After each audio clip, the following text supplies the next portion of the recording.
Welcome to Unlearning with Laura, the podcast where you get to rewire your mind, reclaim your power, and break generational cycles. I'm Laura Stiles, clinical hypnotherapist and mindset coach, and founder of The Mindful Generation, the place where parents come to transform their lives and live with more purpose and freedom. Let's dive in. This episode is brought to you by Carrie, a screen-free voice messaging device designed for families who want connection, safety and independence without giving children a smartphone. As conscious parents, we know smartphones are powerful tools, but they also come with pressure, distraction and risks that developing brains simply aren't built for. Carrie, spelt Karri, offers an awesome alternative, allowing children to stay connected with the people who matter most, while protecting their emotional well-being and their childhood. Very soon you'll be able to take advantage of a listener discount, so keep an ear out for the details in upcoming episodes. But for now, let's tune in. Hello and welcome back to Unlearning with Laura. I hope you are all well. I am celebrating today because this is the 1-year anniversary of the podcast. The podcast that started out being called Rewire and Thrive. And I had to change the name because I realised that I had stolen the name of another podcast without realising. And a podcast that's grown really nicely and organically throughout the year. And I've made a few tweaks along the way. It started out as, consistently weekly. And then I realised, oh my goodness, it's school holidays and the children are at home and I can't record. So I changed it to term time only. And then work got busier and I was getting more clients, so I changed it to bi-weekly. I introduced the hypnosis sessions a few months in because I thought, you know what, people might actually want to hear how it works when I do my hypnotherapy. And so I started adding those episodes in. So it has evolved throughout the year and I am so pleased that we have made it to 1 year. Let's see how much longer I will go for with this. It's very, very exciting to have this milestone met. And yeah, I can't quite believe actually that I've had so many really wonderful conversations as well with brilliant guests, lots of vulnerable and powerful conversations with real true experts in their fields, mothers who are trying to change the world and on their own missions similar to mine, but in different ways. And yeah, rather than doing something really loud and like hypey today, I wanted to just acknowledge the milestone with a bit of a pause and reflection. And I want to reflect on some of the real learnings and obviously unlearnings that have taken place in the last year. So I want to share 3 of the most powerful unlearnings that stayed with me from this podcast in 2025. And these are the themes that I see again and again in my client work as well. These are patterns that once you see them, you can't unsee them. And my hope is that somewhere in these reflections, you will feel seen too. So I sat down this week a few times on a few different occasions this week. I was taking notes and going through all of the chats that I had with the guests, because really I think a lot of the nuggets of true change and perhaps like real aha moments have come from those guest episodes. And I made a few notes from, I had so many good guests and it's really hard to choose 3, but I think I've chosen the 3 that I feel might be the most powerful and compelling. Now, before I dive in and talk about that, I just want to say, if you listen to the end of this episode, as a gift for listening to Unlearning with Laura and for being a dedicated listener, I am giving away something really awesome at the end of the episode. So I will announce it then. And one lucky listener will go away with this gift and it will be really transformative for them. So, okay, let me first dive into unlearning number 1. I want to talk about one of the most popular episodes, which was school avoidance. And Jodie Jones from Nurture Infused Parenting joined me. In fact, it was the very first guest episode. And she is an incredible parent coach who specialises in supporting families with neurodivergent children. And she is a SEN expert because she has worked in schools and that was her domain, so to speak. And we talked all about school avoidance and the journey that she went on with her eldest son. And what I loved about that conversation was I think we unpacked together some really challenging stuff that she went through, and it also challenged the narrative that so many parents are still given, which is that children who can't attend school and who struggle going in and who might be really kicking off at the school gates and causing a scene or whatever else, the belief is that they're being difficult and manipulative or lazy or oppositional or defiant, whatever word you'd like to use. But they're not. They're absolutely not. So what we learned from Jodie in that episode is that what's actually happening for many of these children, particularly neurodivergent children, is nervous system overload. So if you have a child that struggles with feeling a sense of safety in their system and often gets overwhelmed, overstimulated, loud noises, lots of people, it is actually really overstimulating walking into the school gate on the school run. I find it overstimulating, there's lots of people around. You're trying not to trip over the little toddlers who might be looking for their mums. And, there's people scooting in and out. It can feel a lot. And there's lots of noise, lots of conversations happening all at once and parents shouting for their kid across the playground or whatever it might be. It can be a stressful moment, can't it, the school run? So imagine you are autistic or finding it really, really loud and overwhelming. Imagine how that feels at a nervous system level.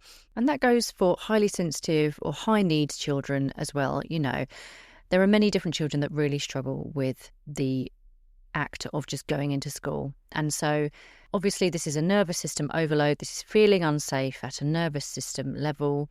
And school anxiety isn't just not wanting to go. It is just the body saying this feels unsafe. What really struck me with this conversation was how often the parent's nervous system is overlooked too. So when your child is in distress every morning, it puts you into fight, flight or freeze. And we talked about the regulation before the expectation, and we talked about finding safety before worrying about the attendance situation. And if there's members of staff judging and anything like that, someone trying to hurry them in, trying to put that to one side and not focus on that, because really the priority in that moment is supporting your child in feeling the nervous system safety. We also talked about harnessing the connection before trying to correct anything. So rather than saying things like, oh, come on, your brother's gone in, like, why can't you just pull yourself together and go in, rather than trying to just get them in, it's attuning and connecting with your child first. And obviously that can be so bloody hard if you're about to go to your day job and you are up against the clock. So the big unlearning here is that these children are not broken, that the system is outdated and rigid, and many children simply don't fit inside it. It is such an old Victorian system, our school system, and so much needs to change. And if you've been listening to the pod for a while, you'll know how I feel about it. And oh my goodness, teachers, school staff, head teachers, they're all doing such an amazing job. It's not their fault. It is the system's fault. It comes from those above them. And yeah, for any parents that are navigating this, I just want to remind you, you're not failing.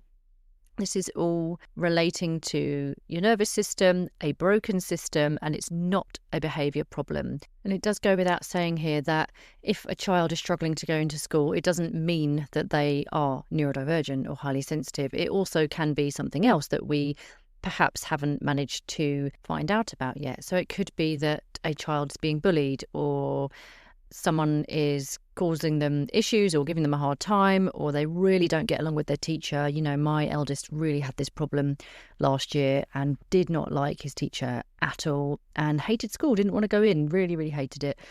It's completely changed this year. Absolutely loves his teacher, loves going to school, and he's thriving. So it just goes to show just how important the teacher can be when it comes to school enjoyment. One final thing I want to say on this is that it is up to us as the parent to be the voice for our child where needed. And if, for example, you have a child that's in reception and they're very young, too young to start school, in my opinion, I feel like if they still maybe get a bit nervous about going to the toilet because the toilet's too high or too big, or they still don't quite know when they need a wee and their brain might only tell them when it's like the last minute and they're too afraid to tell someone and they may have an accident here and there, all of those little things that can happen in the first kind of year of school, little things like that can be worrying. Though it can just be that they are so little, those small anxieties can feel huge in their mind and can absolutely stop them from wanting to go into school and from enjoying it. Unlearning number 2 is taken from the episode with Becky Stanton, which was all about slaying self-sabotage.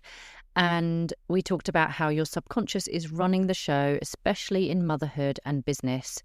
And I really enjoyed chatting to Becky because a huge unlearning came from the conversation I had with her when we talked about the self-sabotage and self-worth and the subconscious layers beneath our choices, because she was really explaining how sneaky it is, how self-sabotage is so sneaky and how it can show up.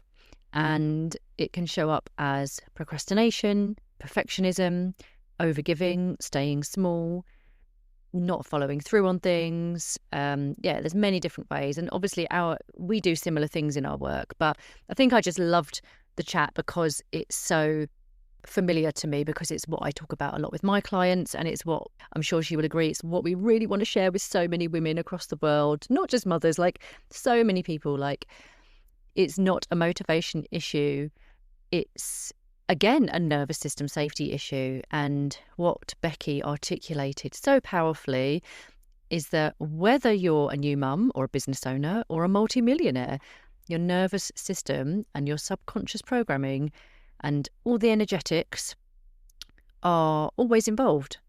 So we talked about why labels can be unhelpful and are not essential for Becky. We talked about the importance of grounding rituals in new motherhood. And we talked about how deeply self-worth is shaped in our early imprint years. And the unlearning here is that you don't sabotage what you feel safe to have. Growth requires nervous system capacity, not just mindset work. And this is exactly why the work that I do goes beyond parenting strategies. So we talked about that, and we were explaining how you have to work under the behaviour, not just on top of it. So, thinking about the subconscious and the energy that you give off when you're with your children, if you're trying to settle them to bed, how are you feeling in yourself, and how are you attuning to your child and allowing their nervous system to feel safe, because they are probably feeling unsafe if you are stressed or angry, for example. And then unlearning number 3 is that children don't need more tech, they need more connection. Now, I'm aware that this might be an annoying one to hear me say, because if you are a busy mum who is juggling everything, sometimes you might let your kids have a load of screen time, put them on iPads after school, whatever else. And I totally get that you just got to do what you've got to do to get through the day and survive the week. And, I'm not against tech. And we have a family iPad and the kids sometimes watch it. So this isn't about saying, oh, you've got to live a screen-free life. And, it's just unattainable for the listeners who will be tuning into this. So this third unlearning comes from the conversation that I had with Jade Gooding, which was all about alternative schooling, conscious living, and kids and tech. And the episode felt especially important for the parents of tweens and teens.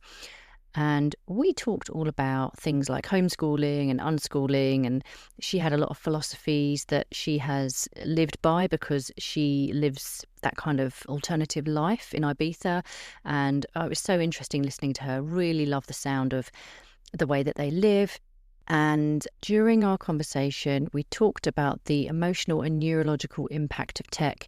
And she talked very much about the real risk of smartphones and social media exposure, as she went into some detail with what happened to her daughter, who, if I remember correctly, wasn't yet a teenager when she was exposed to something on WhatsApp. And it just sounded horrific. So there was a bit of a trigger warning in that episode because Jade referenced the, exposure to some explicit content via WhatsApp, and it was an important listen. So if you're interested in, the dangers of smartphones and why we are hearing about it all the time, and especially at the minute as I record this, there is something that I don't know, I need to check the news actually, like whether it's passed in government about the law that the UK is hoping to bring in to ban all social media for under 16s like they've done in Australia. So, yeah, it's a universal problem, and the UK is trying to get on board with putting something in place so that parents don't feel so out of control with making that big decision with their children. And yeah, as the government is consulting on a social media ban for under 16s, there's also the fact that Ofsted is being given more power to assess phone policies in schools. And yeah, other countries have taken decisive action. Like I mentioned, Australia already have. So yeah, parents are feeling very overwhelmed, and it is a real tricky one to navigate, because if there are children in your child's class who already have a smartphone, or if they're just about to start secondary school and you want them to still feel safe and connected, it's a tough decision to make. And you may have already told them that they are allowed a phone at a certain age, and you may be regretting that conversation and that decision. So, there's a lot of parents that feel unprepared and probably quite scared as to what is the right thing to do here. Definitely tune into that episode if this is all feeling like something you are navigating and feeling confused about and conflicted about. The reminder in the episode that I really wanted to share with you guys today is that children do not need constant digital access to feel connected. There are ways of doing it now without having a smartphone that was designed for adults. And obviously we know that what comes first is presence, safety, boundaries, and real-world regulation. And actually, this brings me quite nicely. I'm going to segue into the brand partnership that you would have heard at the top of this episode with Carrie. As I mentioned at the beginning of the episode, it is such a supportive alternative to giving young children a smartphone. It's been designed for children aged 5 to 13, but I think it's ideal for those kids who are really seeking that independence, who perhaps want to walk to school or want to walk round the corner to their friend's house, like a 2-minute walk.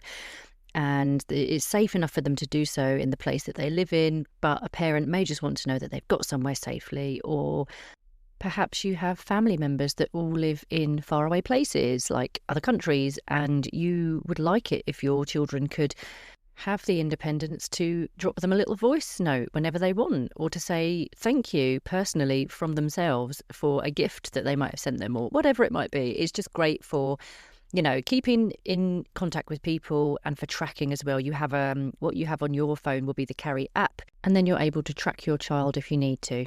Now, yesterday I had a call with the CEO of Carrie, Pete Clifford, and we had a really nice conversation because obviously they are a brand partner for the podcast for this season. But I'm going to get him on the pod and we're going to have a proper chat about how he came up with the idea, why he was so passionate about bringing it to life, and the whole story behind it. And I think it'll be a good one to tune into. So I'll keep you posted on when that episode is going live. Before I finish today, I want to mark this 1-year milestone properly. So to say thank you for listening and sharing and being a part of this space, I'm offering a really special giveaway. One listener will win a Power Hour Hypno Coaching session with me, my Bedtime Bliss bundle, and my Morning Mastery Toolkit. Now, if you're not sure what those bundles are, they have been life-changing for the parents who have bought them. They were specifically designed to turn stressful, awful mornings and bedtimes into much more regulated, calm and peaceful situations. And both of these bundles include guides, audio guides, hypnosis tracks. There's a hypnotic sleep story for your child.